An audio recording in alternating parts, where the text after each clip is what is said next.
ఈనాటి తెలుగుదేశం పార్టీ ఆవిర్భావ సభకు విచ్చేసినటువంటి పెద్దలు పూజ్యులు జాతీయ అధ్యక్షుడు నారా చంద్రబాబు నాయుడు గారికి, అదేవిధంగా ఆంధ్ర రాష్ట్ర అధ్యక్షుడు అచ్చెన్నాయుడు గారికి, అదేవిధంగా పెద్దలు బాలకృష్ణ గారికి, రామకృష్ణ గారికి, వేదిక మీద ఉన్న పోలిట్ బ్యూరో సభ్యులు, వైస్ ప్రెసిడెంట్, జనరల్ సెక్రటరీసు, ప్రధానంగా 2 రాష్ట్రాల నుంచి వచ్చినటువంటి ప్రతినిధులకు అందరికీ పేరు పేరున నమస్కారం.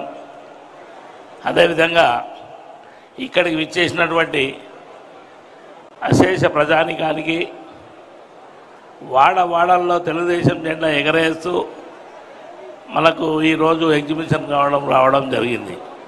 మిత్రులారా, మీరు చాలా గమనించవలసిన విషయం 2 ఉన్నాయి. ఈరోజు హైదరాబాద్ నడిబొడ్డున నందమూరి తారక రామారావు గారు హైదరాబాద్ నడిబొడ్డున తెలుగుదేశం ఆవిర్భవింపజేయడం జరిగింది.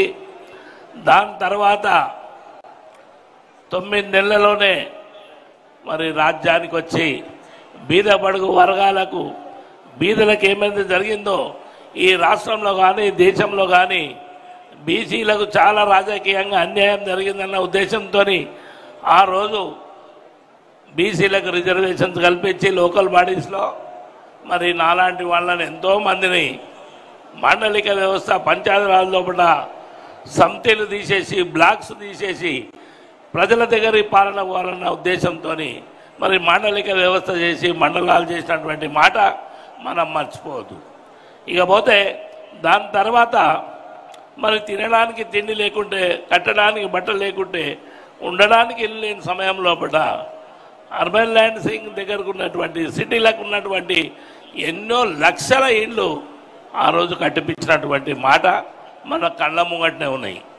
మిత్రులారా, అదే కాకుండా 2 రూపాయల కిలో బియ్యం ఇచ్చి బీదవానికి కడుపు నిండా అన్నం పెట్టినట్టు, అంటే కడుపు నిండా అన్నం తిని నాకు చాలనే విధంగా వాళ్ళ కడుపు నిండివంటి వ్యక్తి ఎన్టీ రామారావు గారు.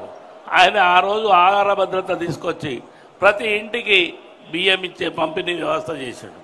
మిత్రులారా, దాని తర్వాత మీరు బాగా గమనించినట్టయితే పెద్దలు చంద్రబాబు నాయుడు గారు ఈరోజు మీరు పోస్టులలో కూడా చూస్తుండొచ్చు, పోస్టర్లలో చూస్తున్నారు.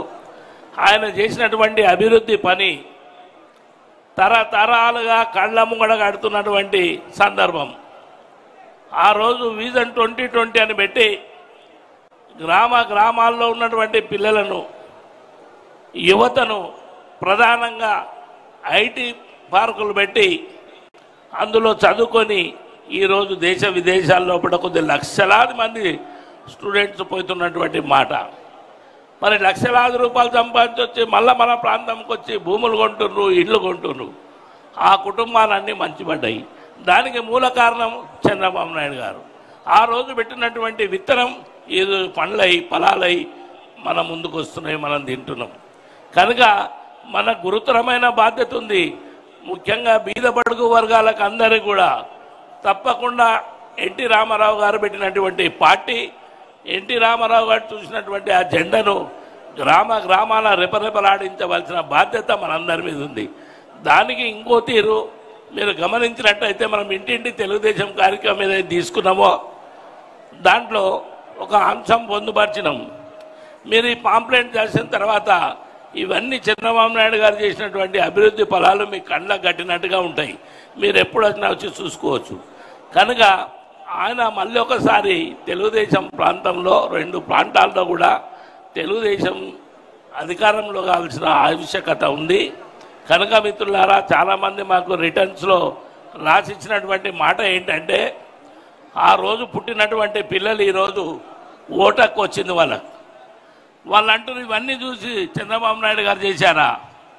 మళ్ళీ ఒకసారి విజన్ 2020తో పాటు 2050కి శ్రీకారం చుడితే ప్రతి పిల్లోడు కూడా ఈ యొక్క కార్యక్రమంలో నిమగ్నం కానికి తయారున్నారు.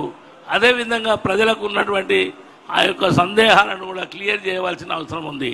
ఎక్కడ చూసినా, ఏ దినం చూసినా బీదవానికి న్యాయం జరిగే విధంగా ఆ రోజు ఎన్టీ రామారావు గారు తర్వాత చంద్రబాబు నాయుడు గారు నిరంతరం పనిచేసినటువంటి మాట మనం మరవద్దు. మళ్ళొకసారి బీసీలు ముఖ్యంగా యువతరం, అన్ని కులాల నుండి ఉన్నటువంటి యువతరం, పిల్లలు, ఆడపిల్లలు, మగపిల్లలు అందరూ కూడా ఈరోజు ఐటీ పార్కులో జరుగుతున్న ప్రతి వ్యక్తి మన ఇళ్లలో మరవద్దు. తెలుగుదేశాన్ని ఇంటింట్లో వాయించేసే విధంగా మీరు ప్రయత్నం చేయాలని మేమందరినీ ప్రార్థిస్తూ మరొకసారి ఈ కార్యక్రమానికి ఇచ్చిన మీ అందరికీ పేరు పేరున నమస్కారం పెడుతూ, ప్రతినిధులు వచ్చినటువంటి ఆంధ్ర తెలంగాణ రాష్ట్రం నుండి వచ్చినటువంటి మిత్రులందరూ కూడా మరొకసారి ధన్యవాదాలు చెప్తూ, అదేవిధంగా ఈ కార్యం మీద వేదిక మీద ఉన్న పెద్దలందరూ కూడా నమస్కారం పెట్టి సెలవు తీసుకున్నాను. Thank you.